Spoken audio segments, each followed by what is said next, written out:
The real issue is that we're a group of independent councillors, TDs, senators that actually enjoy diversity, enjoy difference, but at the same time can sit down together as a group and hammer out particular issues that we agree on. So I find that a very exciting project, and I also feel very strongly that our team we're very radical. We have loads of ideas for reform, but we're equally responsible in order to help and assist the democratic process in this country and bring forward fresh and new ideas in relation to our charter, which was launched this morning.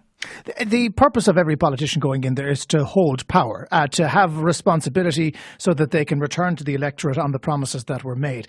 As a group now, you have this position whereby you may be able to support a government, collectively go in and negotiate on behalf of your individual electorates.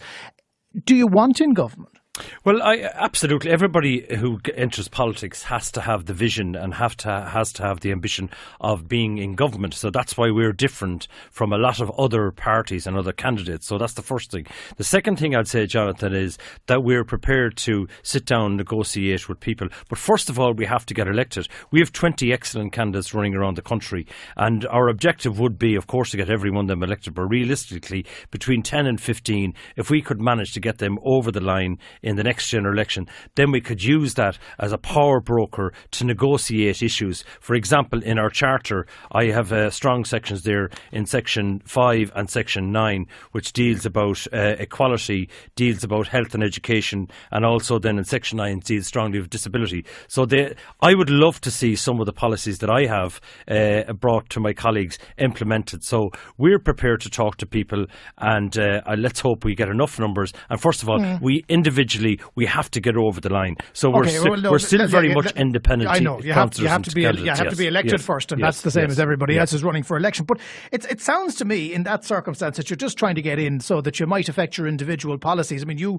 are very strong, and don't get me wrong, you're a very respected TD and you do wonderful work on the part of your constituents. But you're trying to coerce these guys to come in with you, saying, "Come on now, we'll put forward the best foot on disability," whereby one of the other members of the group mightn't care as much about disability as you and wouldn't push in the same direction. You're not quite the same as a political party in that way. No, we're not, and we all bring. I mean, for example, in section 3 there, Michael Fitzmaurice would strongly be pushing issues for rural Ireland. John Halligan has other issues in Waterford. Tom Fleming has others in Kerry. So I agree with that. But the bottom line is, so in that context, you're too broad to make a difference. Because if you went in and had a negotiation with Enda Kenny or Jerry Adams or Micheál Martin or whoever, and they don't agree to every single one of the things in your charter, therefore the alliance doesn't go in and the whole thing falls apart. Well, there are 10 key issues in the charter, and when you go into negotiations, of course you're not going to get every one of them, and that's the reality. So what we're saying is that if we get enough of people you're making elected, promises you can't keep, Pat Rabbitte said, the kind of thing you say in an election. No, we don't. I don't make any promises. People know me in Dublin Bay North that I've never ever, what I do, I give a commitment to do my best, represent the interests of people in Dublin Bay North, but in relation to the broader issue of responsible government and making an input into cabinet, we will, how many of us gets elected after the next election, we will sit down as a group, and within the 10 major issues, principles in the charter, we were prepared to negotiate with people in relation to those issues. But they have to implement reform, there has to be radical change, there has to be honest politics, we've got to wipe out cronyism, we've got to go back to the idea of public servants and meritocracy. Everybody has used these buzzwords for the last God knows how long. We had this 5 years ago, that it was going to be a reinvention of the wheel, that the whole system was going to be reformed from top to bottom.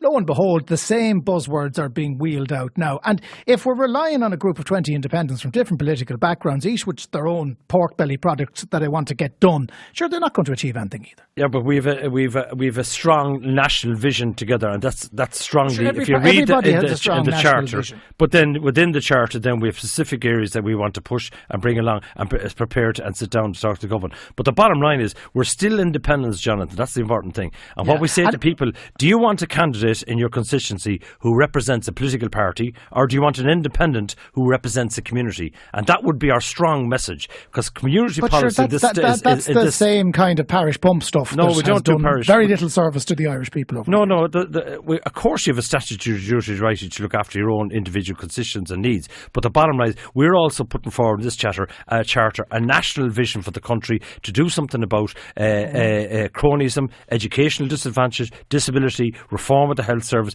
We have lots of ideas and we just want to crack it and implement them. But the first thing we do is we have to get over the line the next election. Absolutely, yeah. No, I agree with you there. The question was asked at the press conference today, and there's some good people in here. There's good people, very intelligent people who would be good ministers. The question was asked at the press conference, who would serve a cabinet? How many people put up their hand? I think there was 5 or 6 people put up their hand as far as I remember now, John. Out of the 20. Were you amongst them? I was one of them, yeah. Yeah. And I put up my hand because I said, of course, if we found ourselves in a position where if a particular group of political parties said they'd implement sections of our charter, and then the options were on the table of whether would you be prepared to serve in cabinet or would you prepared to serve as a junior minister, of course, I have issues that I would love to push in relation to health and disability, as I mentioned earlier on, and the broader reforms in the Dáil. Yes, absolutely. Okay. The ideas you have put forward that you hold collectively, what about the ones where there might be some discrepancy? For example, if one of your TDs wants to abolish Irish Water and another doesn't, where does the alliance fall on that? Well, essentially what happens is, and there are different views on Irish Water, and you know my view, I have very strong views on Irish Water and the water charges issue, and I know there are some colleagues that wouldn't necessarily feel excited about it. But the bottom line is, what we're saying to people is, and the public is, whoever gets elected from the Independent Alliance, they're the ones that we try to buy consensus, but at the end of the day, it will be a majority decision of the elected representatives of the Independent Alliance who will decide on issues like abortion or Irish Water or repeal the 8th Amendment. They're the ones that will do that. And what happens if there is, for example, you mentioned the abortion issue, the 8th Amendment. What happens if there is a 5-4 split in favour of not repealing? What happens to the 4 who disagree with the 5? Do they leave the alliance or do they just suck it up? No, basically what we do is we're very, very tolerant and inclusive in relation to the whip. Of course, my political position is that I would strongly support the campaign to repeal the 8th Amendment. That would be my position. But in relation to other issues, we have let people decide on an individual basis. We respect everybody's, the essence of our ethos, of our principles is based on tolerance and understanding. And of course, we let people decide with their own conscience in relation to moral and social issues. That's the bottom line. We're very inclusive and that's the way we want to be. Do you have a slogan? Radical but responsible is the theme, and as I mentioned earlier on, when you're talking about independence, I asked the electorate, do you want a candidate who represents a party or an independent who represents a community? We feel it's time for new fresh community politics to come into this country, and we hope it'll happen in 2016.